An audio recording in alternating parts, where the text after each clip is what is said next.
This episode is proudly sponsored by Indigenous Business Australia, who serves, partners and invests with Aboriginal and Torres Strait Islander people who want to own their own future.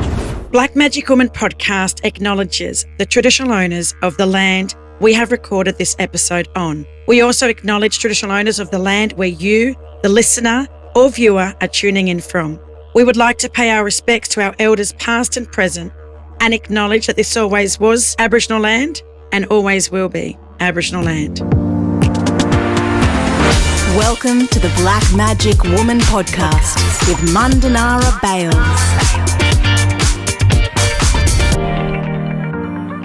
Welcome back to another episode of the Black Magic Woman podcast. I hope you've been enjoying the yarns so far. We had a fantastic episode with the one and only, the deadly Felicia Fox. If you haven't already heard that episode, it's been one that's actually gone a little bit crazy. So yeah, it was one that I guess was different to a lot of the other yarns that we've had on this podcast. And then after that, how could we forget the amazing Stan Grant episode, which was recorded live on Gadigal country at Black Card's 10th birthday celebration, as well as our NAIDOC luncheon. So if you haven't had a listen yet, jump on and make sure you stay up to date with all the amazing people that we've been able to have here. This is one of the episodes from the IBA Partnership Series. These conversations are with different women around the country to talk about either business, investment, home ownership, and the other products and services that IBA offer. So my guest today is Sarai Roe. And sis, if you don't mind, with all of the guests on the show, we usually hand over the mic to introduce yourself. So can you please share with our listeners and also our viewers on YouTube a little bit about yourself? So who your mob is and where you grew up. Yeah, for sure. All right. So I'm a proud Yorta Yorta woman, and I also have links to the Tanarong and Wurundjeri people of the Kulin Nation. I was so fortunate to grow up on Yorta Yorta country in Shepparton, and I spent a lot of time, all of my childhood in Shepparton till I turned 18 and moved to the Big Smoke in Melbourne to study. And so in my time in Shepparton, I guess, like a lot of us, I had a schooling that was, fun, and all my cousins were around, but riddled with racism. So when I kind of come of age and when I started thinking about where to send my little girl to school, I started to think about how I could make a difference in the school system to make sure it was safe for my little girl, which is how I created Wanyara.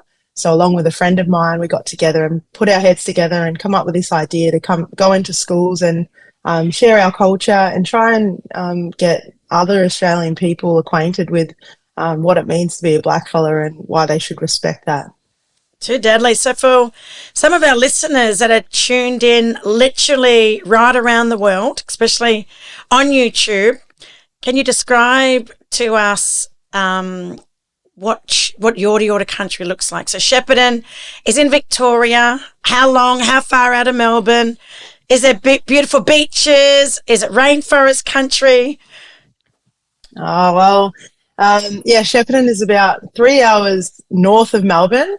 So heading towards Sydney, and we're on the Murray River and on the Goulburn River. So Yorta Yorta country, actually, we don't abide by, I guess, the now boundaries of New South Wales and Victoria. So Yorta Yorta country crosses over into New South Wales, and our people were all placed on a mission called Cumragunja Mission, and in 1939 walked off, and we settled in, a lot of us, sorry, not everyone, but settled in either Shepparton, Rupna, or over in Echuca. And so I grew up in Shepparton, where a lot of our people are now, and a lot of people know Shepparton and Yorta Yorta people for the Ravalawa Football Netball Club, which has been the place where a lot of us could jump in and play sport. I played at the footy club for about 16 years, from when it started until up until I had my baby. So so that's Shepparton. And Yeah, no beaches though. no beaches. I was just going to say the sapphires, for people that have seen the famous movie with Jessica Mauboy in it. That's Cumragunja, isn't it? Yeah, yeah. And so the ladies on the sapphires are all Briggses, and my nan's a Briggs, so they're all my nan's cousins. So Well, yeah. there you go. I obviously never been a Shepparton, and I know some of our listeners are probably thinking about where is this place, and then what's it famous for. So I'm glad that you mentioned the walk off with Cumragunja, and I'm also interested in the fact that you've got a little one. I've got a 6-year-old, Tiger Lily. And we live in, a pretty, white neighbourhood, which is the Sunshine Coast. Not many people of colour at her school. And I definitely know that it would make her experiences at school a lot better if there were, I guess, some more programs where, we can embed Aboriginal perspectives. We could do some of I was looking at your Insta.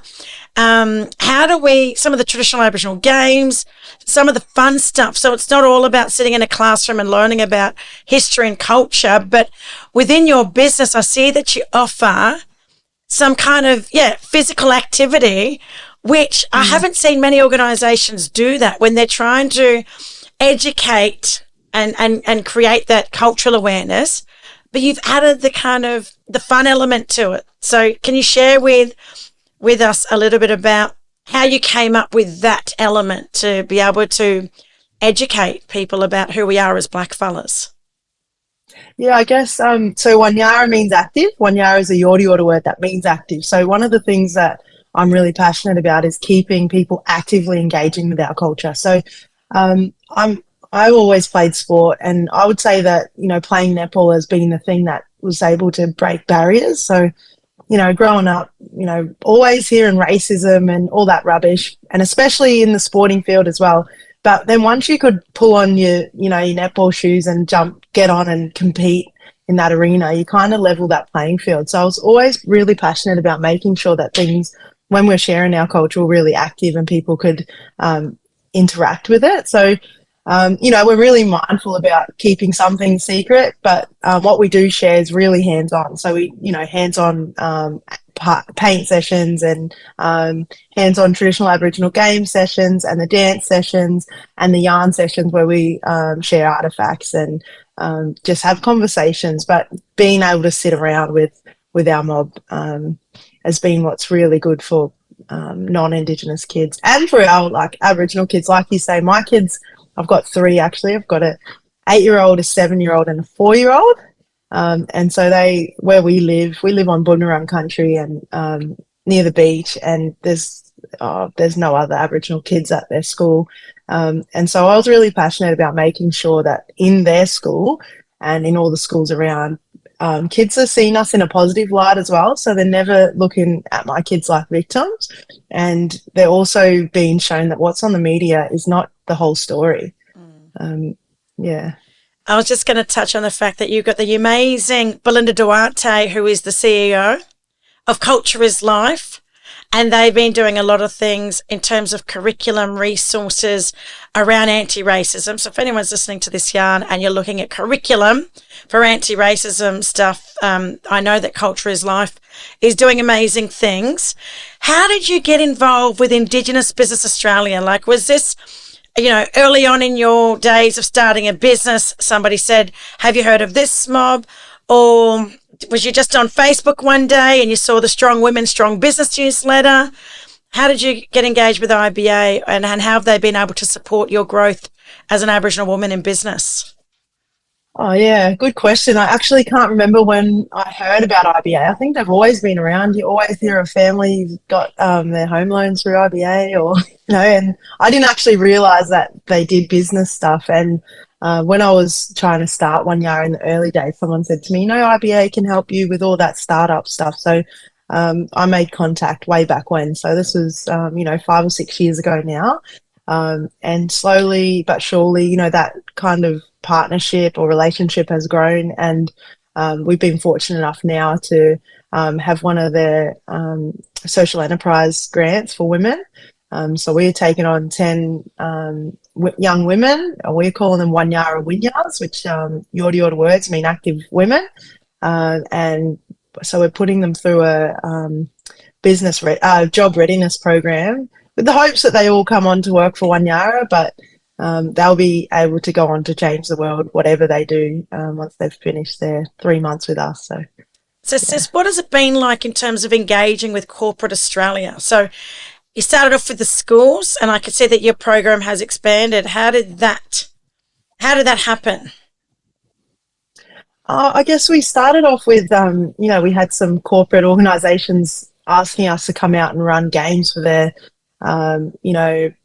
either their Christmas parties or some team building activities or just some wellness activities. So, and I guess as I've gotten older and as my children have gotten older, I've kind of moved away from myself personally wanting to be school based and trying to move into change the corporate sector.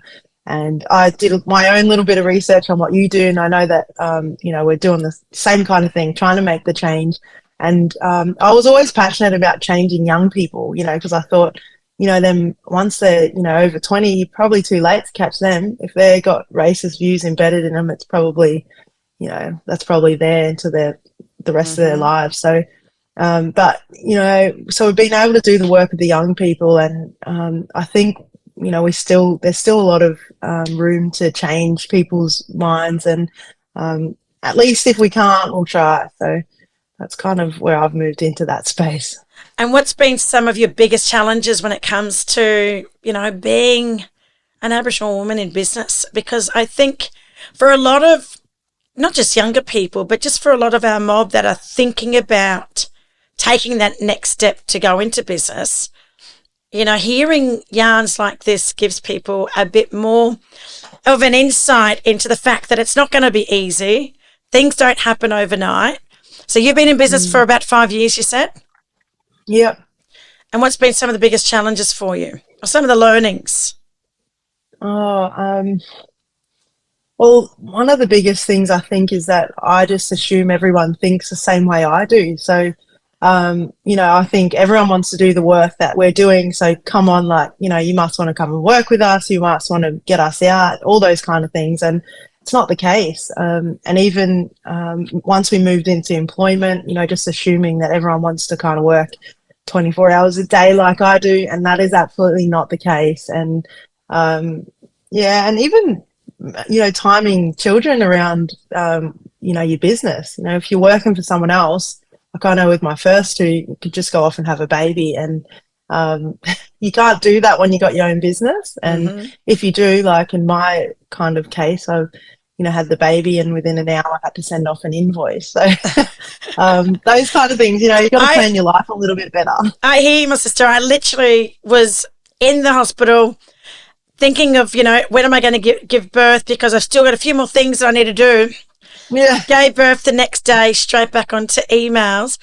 And it's something that a lot of people don't really think about is as a mum, that work-life balance, how do we make sure that we can do all the things that especially little people, they need us, we need to be there for them, but at the same time, the business, needs us as well. So for a lot of our mob, a lot of the women in our communities that, have amazing ideas, have really good support around them, what would you say in terms of the best ways to manage the business and also be a mum? Oh, well, I look at Wanyara like it's my fourth child. That's probably the only way, and I have to time things, equally. So the same way that I break up time for my children, I have to break up time for my fourth baby, which is Wanyara. And I've been able to, what we do at Wanyara is it only goes from 9 to 3:30, so it's within school hours. So that's been the biggest thing for me, and we don't work in the school holidays, so I'm able to spend the holidays with my kids. But I actually haven't mastered how we time manage that just yet. Once I know that secret, or if you can share, then I just think it's like take each day as it comes, right? Like Yeah. some days are bigger than others. Then you can make up for it on days where you're not as busy. You can kind of try and do, well, for me, try and do the school pickup. Like Yeah. this morning, I done the school drop off, and I thought, I've done something, for my daughter that I know means a lot to her. So Yeah. I guess trying to understand what means, what means a lot to our kids, then I can talk to my staff about, hold a minute, can we push that meeting back just half an hour? Because I know if I'm not on the road, I'm not traveling, then I wouldn't mind trying to get my daughter to school. So I've been 10 years in business and trying to balance. So my husband had a 6 and a 3-year-old when I met him 15 years ago.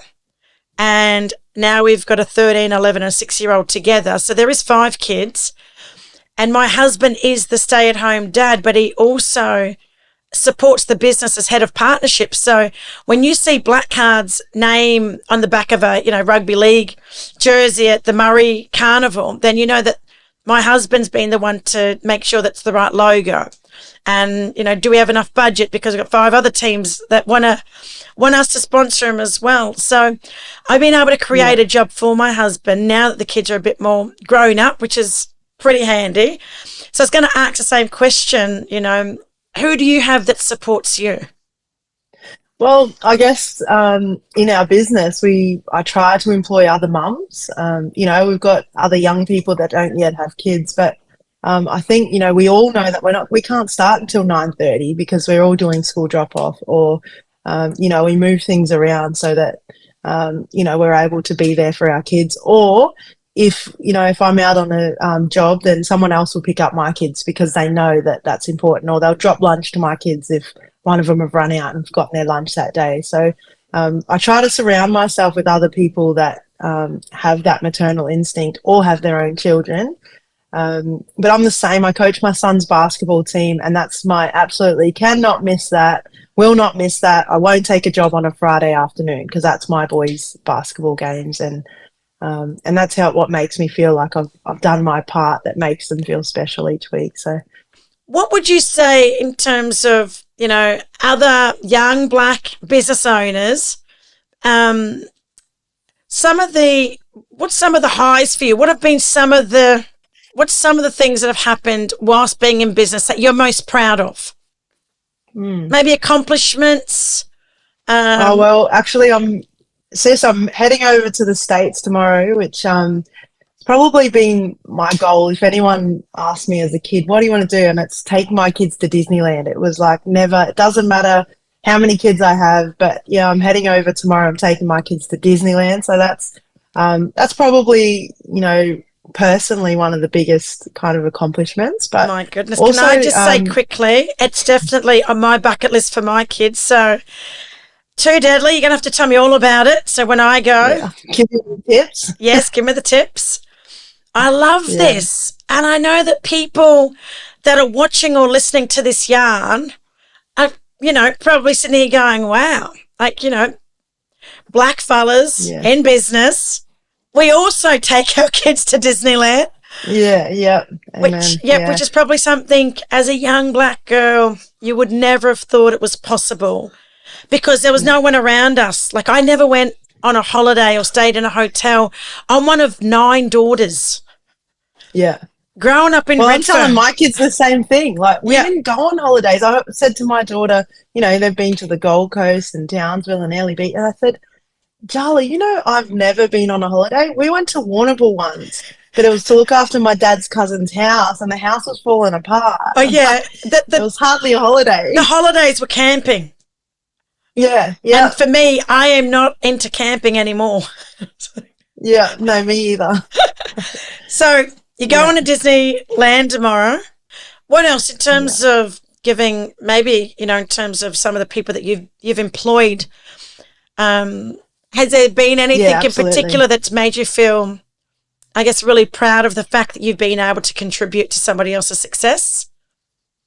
I think, seeing it's sometimes really tough, but seeing our employees, I bring people in that have never had a job before and we do all the hard yards with them, and then they go straight into like councils or any corporate position. They'll hit the top because of the community engagement that they've had with Wanyara, or also I think like being culturally grounded, that changes people. So I can't explain the degree that you get when you walk out of Wanyara or the qualification, but there's some power that comes from knowing who you are and not having to put on that, that white front every single day going into work. And that really empowers people. They may not want to do it forever. It's tough. It's tough being in this kind of cultural space, as you know, day in and day out, sharing your story. Sometimes, copping some rubbish from, uneducated people.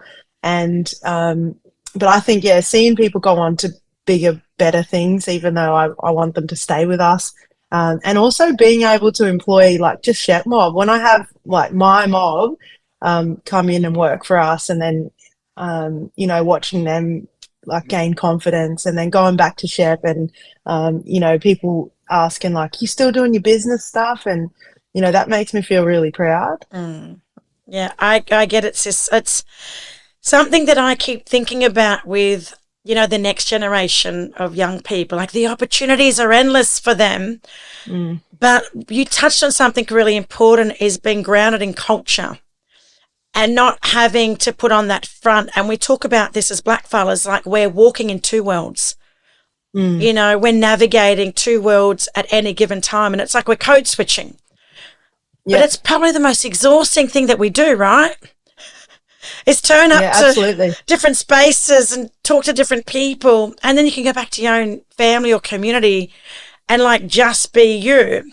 Where people are always like, what do you mean you can't be you when you come to work? And I'm like, you can't explain it to people about how we code switch to be able to, I don't know whether it's to just kind of blend in or whether we're trying to fly under the radar, but there's a certain way that you're meant to present yourself. Yeah. I think, I don't know if I can give myself this shameless plug on your podcast, but you can do whatever you want, Matilda. We're just, we're going to launch our own podcast called The Black Shirt. And The Black Shirt is about exactly that, how we have to put on a white shirt when we go into work and the thing is, we don't know why we do it. But all we know is we are told to do it, and we're told to do it from the minute we walk into school, if not earlier, if you go into childcare or kindy. So, you're brought up all strong in culture and around your family and all the cousins and all that stuff, and then all of a sudden, bam, you got to walk into school and act a way that, white fellas want us to act. And then it just becomes entrenched in us. And I actually always look back at my time at uni, and there was another four black sisters that were in my college with me. And I remember like when I'd have groups, so I'd be with them when I wanted to be with them, but I'd never bring them in with my white friends because I did the it same didn't work, and they up. could only handle one of us. They couldn't handle two or three because that would like be too much. Too much. It's too black. We're too black for them, and we know that. Yeah. And you kind of feel a little bit skint as well, which is like, that's the worst part, is we're the one that perpetuate it, like, because we're the ones that keep each other out when we're in those spaces. So I kind of want to break down why we do that, and how we can use that for the betterment of our people. So I think it's great because when we go into work as women, when you go and sit on a board with 5 other men, you got to code switch as well. You got to bring in your masculine energy and, try and fit in with them. So I think that it's good. It's great that we learn it early, but I think we need to question why we do it and why we're forced to do it. Yeah. And I would say that, I don't know, I think just some of us have different experiences, right, that have shaped who we are or why we act the way we act. And if you've dealt with a lot of racism, especially having an Aboriginal name like mine, Mundanara, like that name on its own, I hated it just growing up because it opened up a can of worms, and I wasn't really confident as a 13, 14-year-old to kind of respond to questions that made me feel like not uncomfortable, but I knew that the questions were inappropriate. I didn't know that it was racist, but having the Aboriginal name, I couldn't escape racism. So I've lived an interesting life in terms of Mara, my nickname, Mundanara, my long name, my Aboriginal name. But when I'm Mara, I don't get the same questions, like, where do you come from? But with Mundanara, the first thing is like, oh, where do you come from? And they think I'm from some Mediterranean place, or, and then when I say Redfern, it's probably you saying I'm from Shepparton, right? I'm from Redfern. They're like, oh, Redfern. So you're Aboriginal. Yes. Are you part Aboriginal, or like what else are you? So those conversations, to me, I was always ready to justify my cultural identity. But until I started at Black Card and being immersed with, my elders and their knowledge, I started to realise, hold a minute, why are we letting people, like we're kind of giving them the authority to question our identity? Why do we say, well, hold a minute, what gives you the right to question my identity? I think it's completely inappropriate. I feel offended, or I think it's disrespectful. So you and I are in the same kind of, industry where we get to support people and unpack some of these topics, right? So then we're able to understand it for ourselves, to then be able to articulate why it's not acceptable, or what's another way that we can approach some of these conversations. I know that a lot of corporates listen to this podcast and now they're watching it. What would you say to some of the people listening, especially if they haven't had much experience or exposure when it comes to our mob? It could be in a workplace setting. It could be out in the community, because obviously your background with netball and coaching your son's basketball team. Is there any advice that you could share with some of our listeners or viewers about, I don't know, just some of the things to be mindful of, or some of the things that you share in your training that, people kind of go, wow, that's amazing, where for us it's kind of like, you should know I think this. the genuine connection thing, because, when you say that, and I always get the same way, I'm like, why are you asking me? My father's African American, so it's always like, but you must be something else, because, like, you got Afro hair and you're darker than, and your skin's a little bit different color. And I then ask them, I'm like, so where do you come from? I'm Australian. I'm like, yeah, but where did you come from before that? Because you need to be able to feel what it feels like to be questioned on your identity all the time. But also, like, if you do want to connect, like the genuine connection, because I think what broke down all the barriers for me was someone having me on their netball team. Because, we all have to rely on each other, being whatever position you are. You can't play the game without that person. So you had to connect with me regardless of if you like blackfellas or not. So I always encourage that genuine connection. So, I say to people, go find, your friends in the Aboriginal community, or, like if you want to connect with elders, don't go ask them to do something. You go see what you can do for them, and you work out where that connection can come, because, we can just be those Aboriginals sitting out on the fence and, not actually being let in, or we can knock down the doors and get in, and or you can allow us in, but there needs to be a connection. Like, you need to see us as humans, and the very special gift that we give this country before you're going to be able to work with us. Matilda, you've literally summed it up so eloquently. In terms of ending on a kind of, what do you hope to achieve, over the next, say, 5 years? Have you got a big plan? Are you kind of just taking it as it comes? Or have you got, you got the podcast coming up, but what are you hoping to achieve as a Black woman in business over the next couple of years? So what does the future look like for you? Yeah, I guess I never look at myself in business, because I look at, the service that we're delivering, and I always look at, and my goal, and, some people are like, that's pretty crazy, but I hope that every single Australian child has had access to what we deliver at Wanyara. So in 5 years, I hope we're in every school across the country, and I hope that we can empower other mob to be able to share what they want to share in their local areas. But I say the whole country in 5 years. Like, we're pretty much across the state here in Victoria in the last 5 years, including 2 of those years being locked down in COVID. So, in 3 years, we've been able to touch every part of Victoria and other parts of the country. So in 5 years, I think there's absolutely no doubt that we'd be across the country.